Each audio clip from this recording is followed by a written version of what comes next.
এবার আসেন রসুল আমার জানাই দিতেছেন, সাহাবায়ে কেরাম প্রশ্ন করলেন, ইয়া রাসূলুল্লাহ, ময়দানে মাহশরের দিন 4 নাম্বার যেই জামাতটা উঠবে, ছুটে চলবে, ওই জামাতের কি অবস্থা হবে? মায়ার নবী, দয়ার নবী মুহাম্মদুর রাসূলুল্লাহ সাল্লাল্লাহু আলাইহি সাল্লাম জানাই দিতেছেন, 4 নাম্বার যেই জামাতটা উঠবে ময়দানে মাহশরের দিন, এরা বোবা আর বধির হয়ে উঠবে। কি হয়ে উঠবে? বোবা আর বধির হয়ে উঠবে। সাহাবায়ে কেরাম প্রশ্ন করলেন, ইয়া রাসূলুল্লাহ, ইয়া হাবিবাল্লাহ, এদের অপরাধ কি ছিল? দুনিয়ার জমিনে এদের অপরাধ কি হবে? মায়ার নবী জানায় দিতেছেন, এদের অপরাধ হলো এরা দুনিয়ার জমিনে অহংকার করে বেড়াতো। কি করে বেড়াতো? অহংকার, দাম্ভিকতা ছিল ওদের ভিতরে। মায়ার নবী জানায় দিতেছেন, ওরা দুনিয়ার জমিনে দাম্ভিকতা করে বেড়াতো, অহংকার করে বেড়াতো। তাদের অহংকারের জন্য খুকসাবাড়ি এলাকায় আর চলাফেরা করা যেত না। এরকম মানুষ দুনিয়ার জমিনে আছে না নাই? জোরে বলেন, আছে না নাই? আছে। এই জন্য অহংকার করা যাবে না, অহংকার করা যাবে না। আচ্ছা বলেন তো, অহংকারের চাদর আবৃত করে আছেন একমাত্র কে? একটু জোরে বলেন, কে? আল্লাহ। অহংকারের চাদর শুধু আল্লাহকে মানায়, দুনিয়ার অন্য কোনো জাতিকে, দুনিয়ার অন্য কোনো মানব জাতিকে মানায় না। কথা বলেন ঠিক না বেঠিক?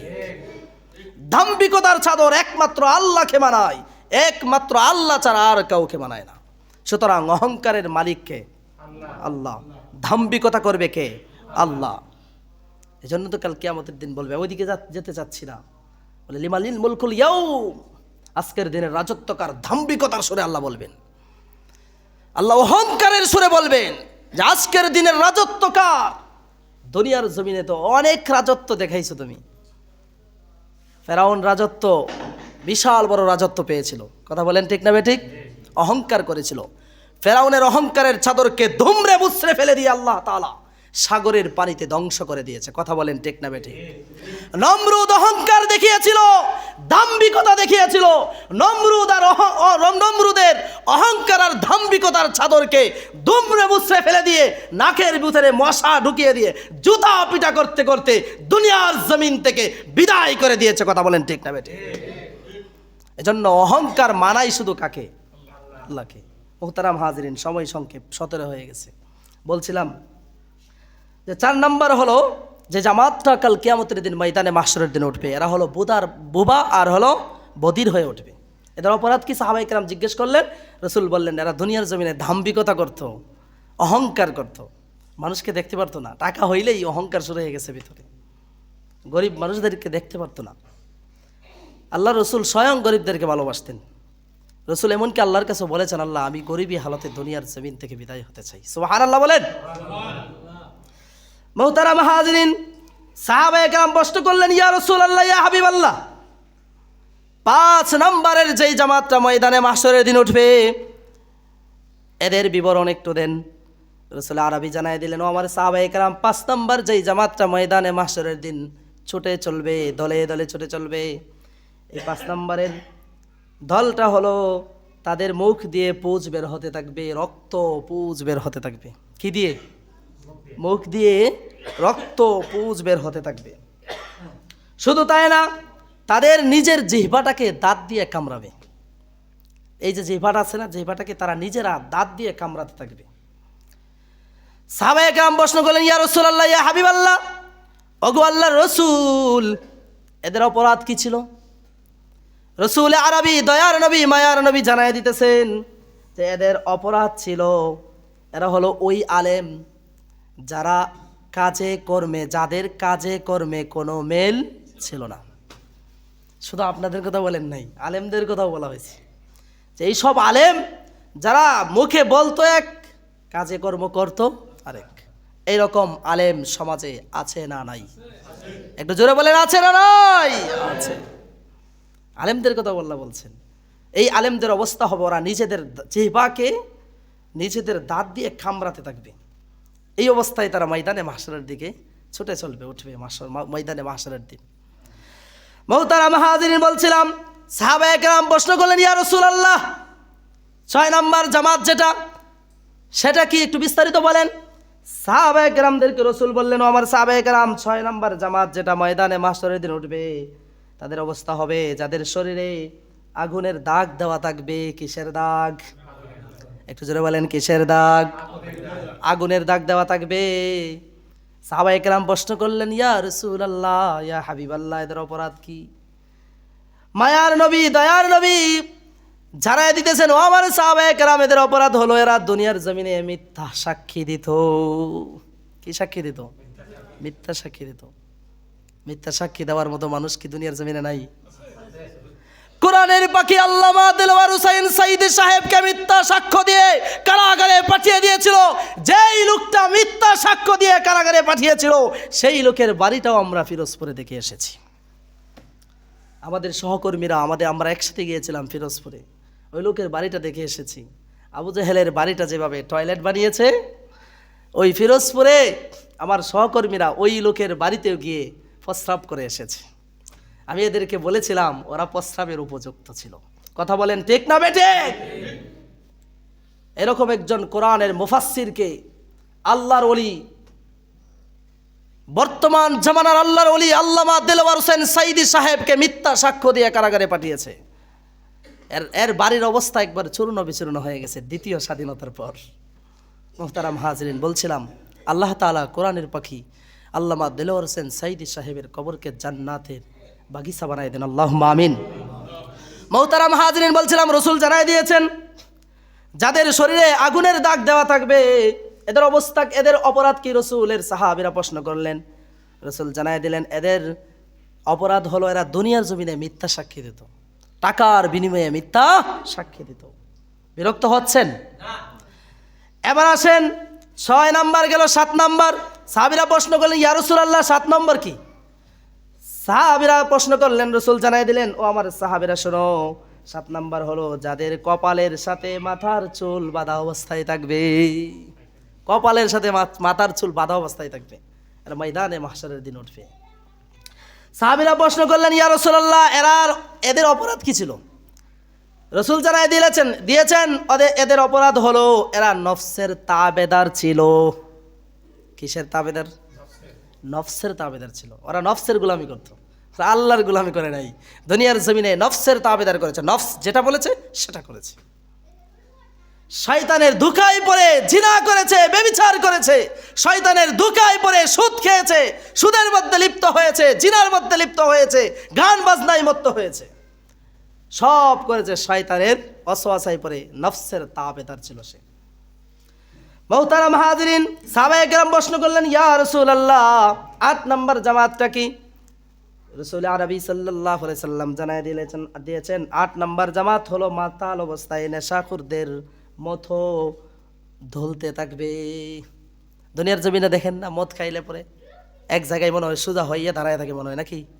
মদ খাইলে হেলতে ধুলতে থাকে, কথা ঠিক না? মাথাল অবস্থায় ওঠে।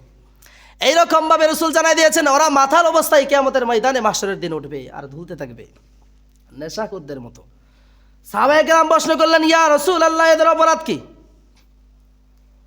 আল্লাহর রাসূল সাল্লাল্লাহু আলাইহি ওয়াসাল্লাম বলেছেন, এরা আল্লাহর বিধানের পথে বাধা হয়ে দাঁড়াতো, কোরআনের বিরুদ্ধে বাধা হয়ে দাঁড়াতো।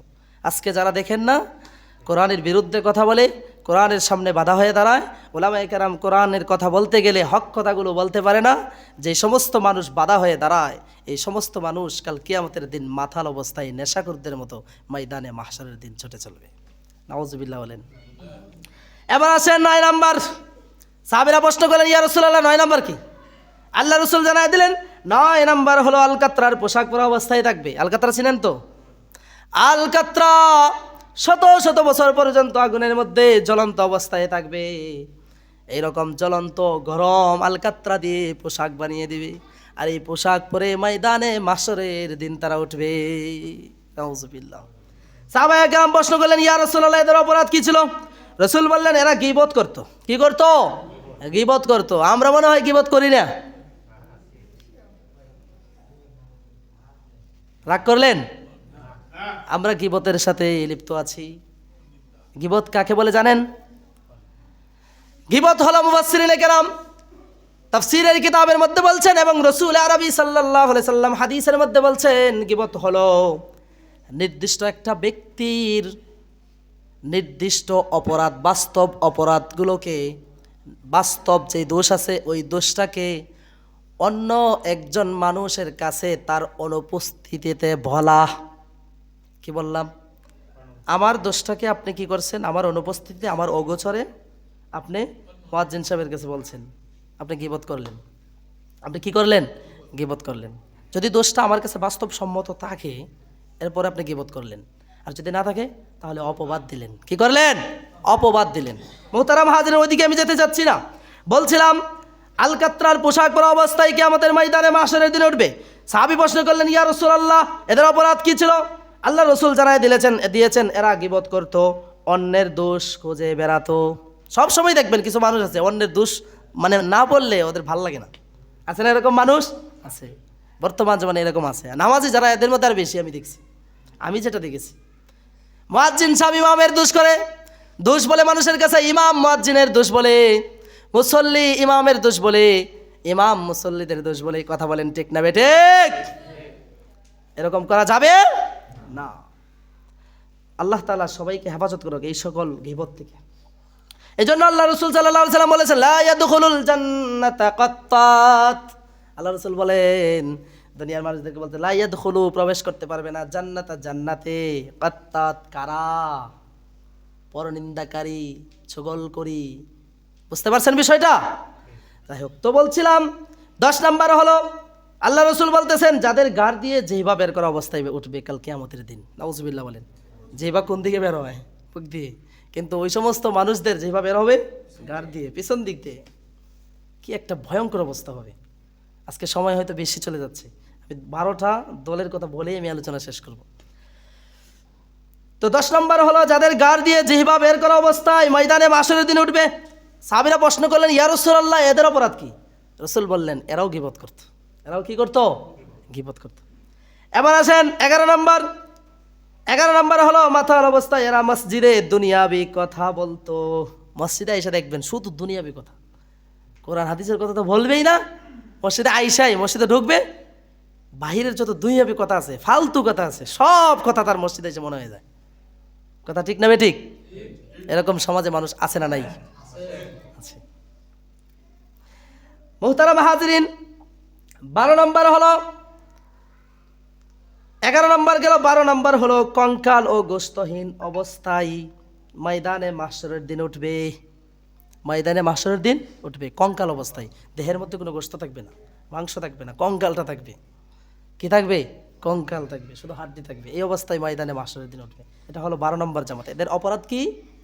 এদের অপরাধ হলো এরা কোরআনকে দুনিয়ার কাজে ব্যবহার করত, আখিরাতের কাজে ব্যবহার করত না, দুনিয়ার কাজে কোরআনকে ব্যবহার করত। যে কথাগুলো বললাম, আল্লাহ রাব্বুল আলামিন আমাদের প্রত্যেককে কথার উপর আমল করার তৌফিক দান করুক, আল্লাহুম্মা আমিন। এজন্য আল্লাহ তাআলা কোরআনুল হাকিমের মধ্যে বলছেন, ইয়াউমা লা ইউনফাকু ফিস সূরি ফাতাতুনা আফওয়াজা, যেদিন সিংহায় ফু দেওয়া হবে তোমরা দলে দলে ময়দানে মাহশরের দিন ছুটে চলবে।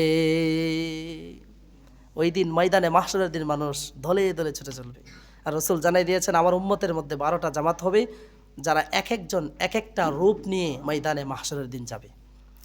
এদের অপরাধগুলো আপনাদের সামনে বললাম। আল্লাহ রাব্বুল আলামিন আমাদের সকলকে যে কথাগুলো বললাম প্রত্যেকটা কথার উপর আমল করার তৌফিক দান করুক।